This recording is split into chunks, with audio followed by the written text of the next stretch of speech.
As a veteran Team Fortress 2 player, you come across a bunch of unique things during your time playing. Perhaps it's a group of friends to enjoy the game with, perhaps it's a one-of-one unusual with an ultra-rare effect, or maybe it's an incredibly memorable and enthralling game mode to spark some life into your gameplay. Okay, for those who have watched my first video, you know the drill. This is a series I came up with to showcase community game modes, give history, talk strategy, and give my overall thoughts and opinions on a specific game mode.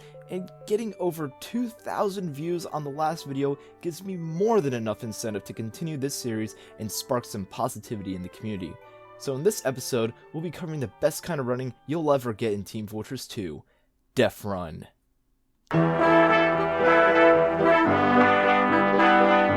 So our journey begins not with Team Fortress 2, but with Counter-Strike Source, where this game mode was first developed in the Source engine, at least according to what I was able to dig up.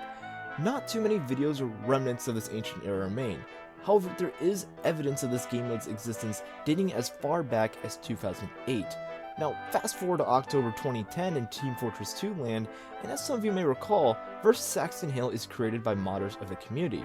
And not too long after, Deathrun servers start to appear as a result of Arena mode and its mods like vs. Saxton Hill's popularity beginning to boom. Deathrun is essentially a game mode in which one person is randomly selected as quote-unquote deaf, while everyone else is tasked with trying to run to the end of the map.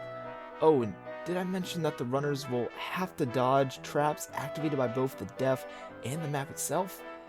In a nutshell, the runners are tasked with reaching the end, where they can usually get either an instant win, some sort of mini-game to gamble that win, or a humiliation of the deaf.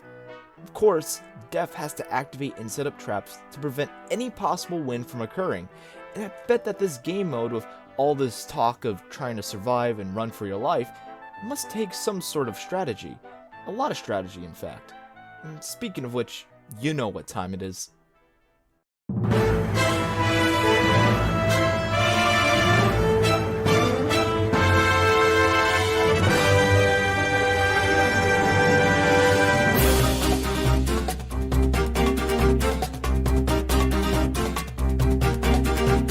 So you may be thinking that this isn't some sort of conventional game mode where you precisely calculate ways to shoot your target, promptly do a shot and fruit taunt, and go about your day.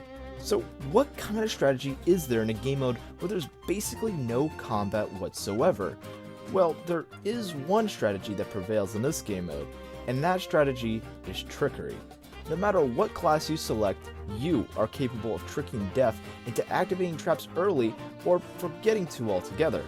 For instance, a scout can use his speed and agility to make it look like he's about to activate a trap, and right before he steps foot on it, he presses his S key to stop all momentum and potentially make a nervous Hale activate that trap. In fact, all classes have the potential to do this trick with a little bit of b-hop.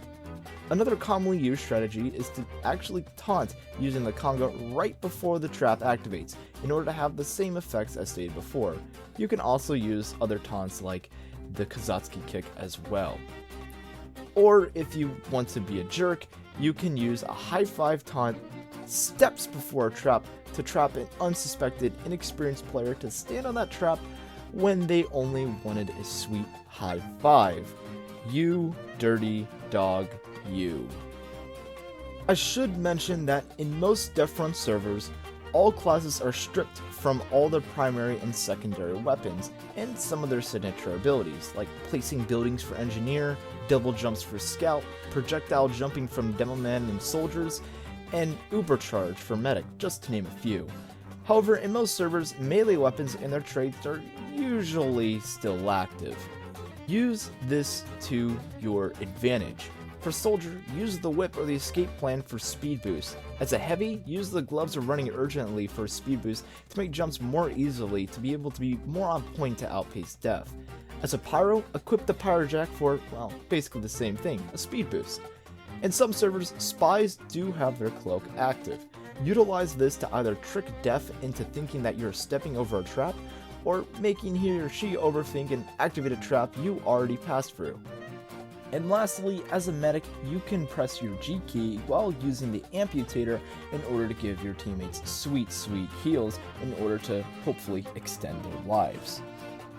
However, in my honest opinion, the best strategy to adapt is to simply familiarize yourself and master the Deathrun map more than anyone else on the server.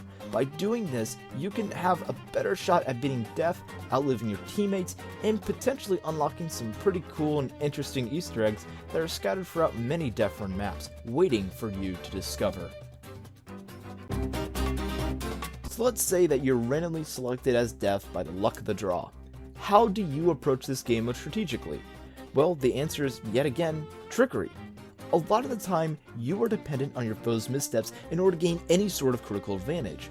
So why not trick the tricksters?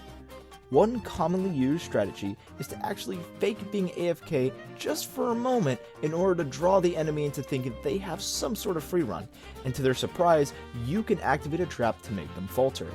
Another commonly used trick is to not activate all traps, but to do them in a weird sequence of order. This will trick the other team into thinking that you are potentially doing some sort of linear pattern, when in reality, you are just playing mind games with them. And as I said before, the biggest thing that you just have to understand when it comes to Deathrun is just knowing the layout of the map. You can be a really skillful Death if you just know the layout of the map, memorize it, figure it out, and play these mind games strategically well. And in fact, if you like mind games, then please go out there and play some Deathrun servers. Develop your own strategies and use this basic guide to your advantage. And that's gonna basically wrap it up for today. I wanted to keep this guide a bit basic, but I also wanted to throw in a bit of what I've experienced over the years and a bit of what I believe can help you guys out with starting to master Deathrun and starting it out as a new player as well.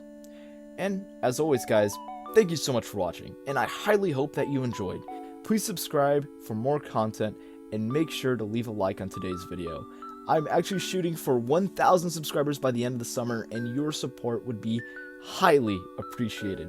So thank you so much as always, and as I always say, take it easy, guys.